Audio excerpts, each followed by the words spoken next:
Hello and welcome to another edition of Unrendered on IKtv. I'm Tony Regisford, and my guest on this edition is Mr. Camillo Gonsalves, the Honorable Camillo Gonsalves, the Minister of Foreign Affairs, among other ministries. Camillo, welcome to Unrendered. Thank you, Tony. And Good to be here. I greet you with all these headlines in the newspaper. The Vincentian carries this one: consulate scandal rocks Vincentian community in the U.S. Diplomat money scam, as reported by the news. And green card scam, as reported by the Searchlight. Of course, social media is ablaze with all sorts of speculations. Many more creative reports than those. Precisely. But I've got the horse with me in a metaphorical sense. And I'm going to hear it from the horse's mouth. Tell me, to quote the reason for recalling this man, it says that he was involved in activities inimical to the consulate, right? What has he done that could damage or, you know, bring the Vincentian reputation into disrepute? Well, before I say what he's done, and I will say what he's done, I want to say what he has not done. Because you mentioned that there are a number of headlines in the newspapers and that there's a great deal of speculation, not only on the internet, but in the bars and taverns and also in New York itself, where Mr. Augustus was previously assigned. So let me say this unequivocally. Mr. Augustus was not involved in selling green cards.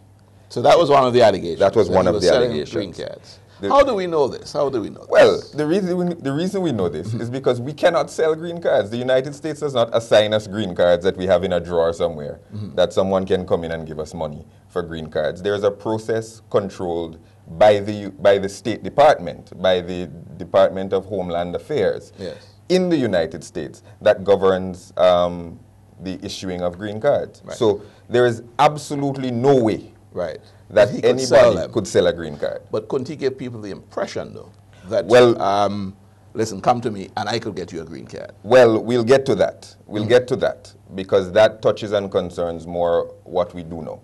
But I want to say first what we know he did not do.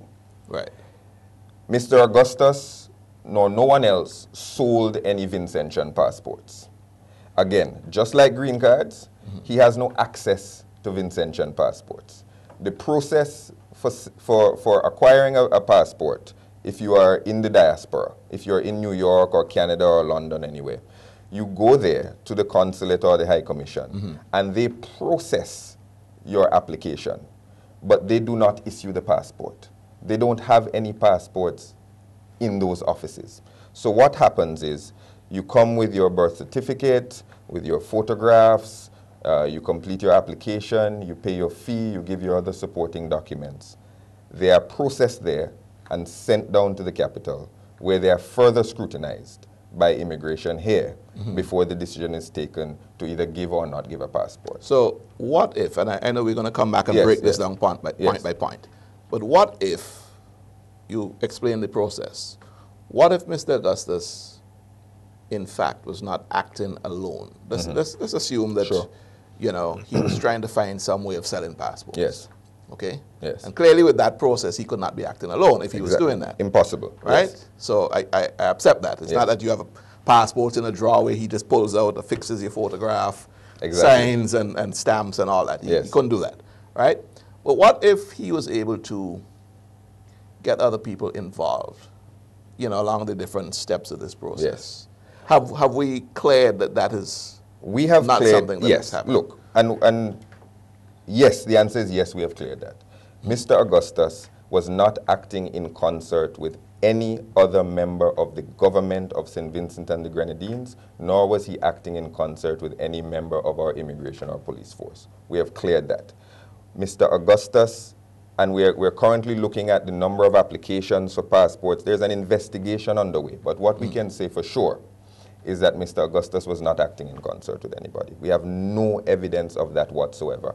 And the conspiracy that you are suggesting with that hypothetical would be such a massive conspiracy, because it is not a single person that deals with the passports. So there are many people along the line of the process. It would have to go almost to the level of the Commissioner of Police. It would have to be a large number of persons because the safeguards that have been put in place to make our passports more secure, and the Prime Minister has discussed this on many occasions, are such that it's not an instance that any one individual can issue a passport. So not only would it involve Mr. Augustus, but it would involve a number of people. Almost leading to the chief of police. Almost leading to the top. And we are confident that that is not the case. So, and I want to become unstuck on this. Yes. But the allegation, and I'm dealing with these as they come up. Yes. Because I've also gone on social media. Yes. The allegation that Iranians, to be specific, were sold passports. Is a complete falsehood. Is a complete falsehood. You know, I go on social media, and in fact, I contacted our Minister of Culture, and I said, we have a lot of frustrated creative writers and novelists who seem to be out there creating sagas and scams and fanciful tales that have absolutely no basis in reality. Mr. Augustus, nor anyone else sold, acquired on behalf of, fast-tracked any passport for anybody, much less Iranians. It has not happened. There is no evidence of it, and there will be no evidence of it because it is a blatant untruth. The desire to sensationalize what has been an unfortunate incident almost makes the actual fact seem less worthy of recall. I mean, there is no selling of any passport to anyone. There is no collusion with Iranians or Syrians or Al-Qaeda or Afghanistan. It is a blatant untruth. It never happened. So, okay, so he could not have been issuing green cards because he doesn't have them to issue. Yes. He could have been involved in a scam, though, that says, I have green cards to issue.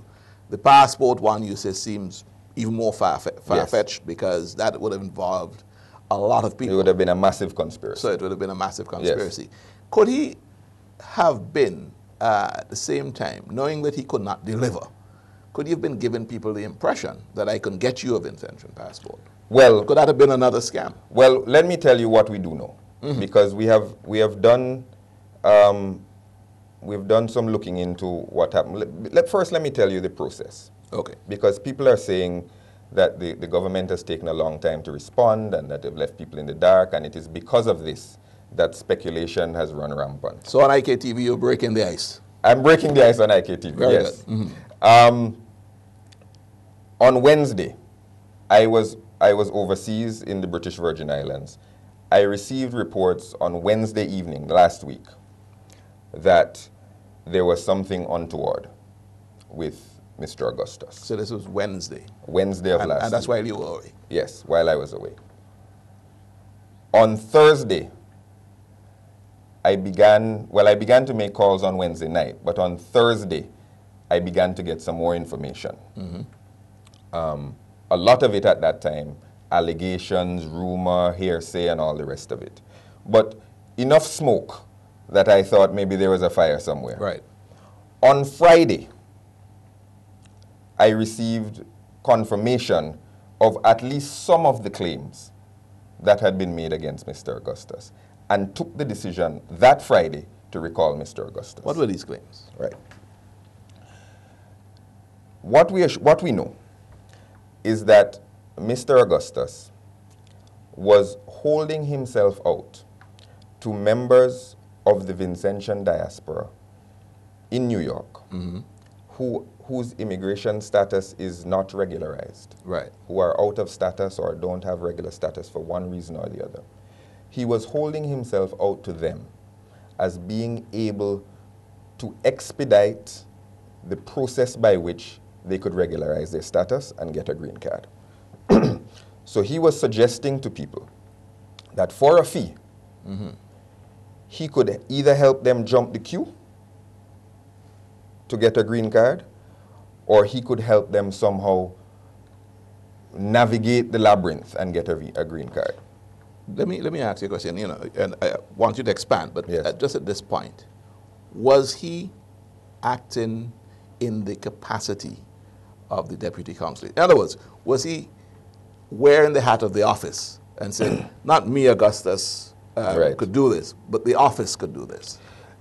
I think, from what I've heard, and from what I've known, he did not ever explicitly say that it is the Consulate General of St. Vincent and the Grenadines that is going to do this for you. Right.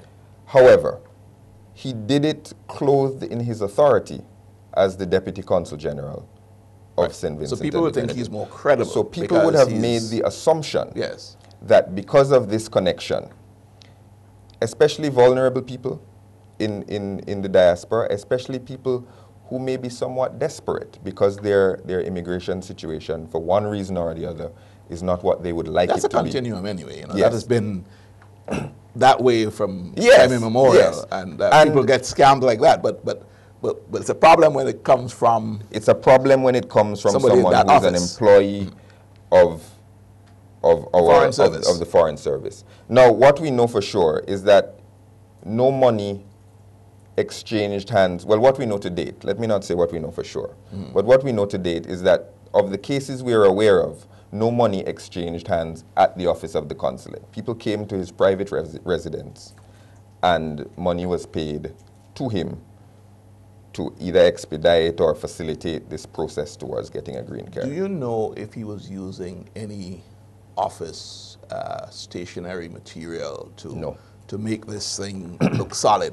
Was he issuing a receipt? He was issuing, no one that we have spoken to, and this is the other issue, why the investigation is ongoing, is that people who may have irregular status in the United States are unwilling to talk on the record very often. Right. And unwilling to provide written information and written statements and so on, given their own vulnerabilities.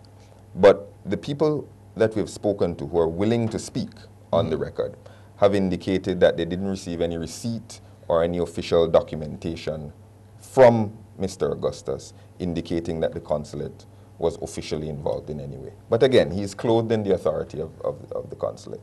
Okay, we're at the end of our first segment. Let's hold it there. When we come back, we'll pick up on, like you said, what you do know. Yes. That Mr. Augustus was doing. So let's pick it back when we come back. This is Unrendered on IKtv. My guest is the Minister of Foreign Affairs, the Honorable Camillo Gonsalves. More when we come back.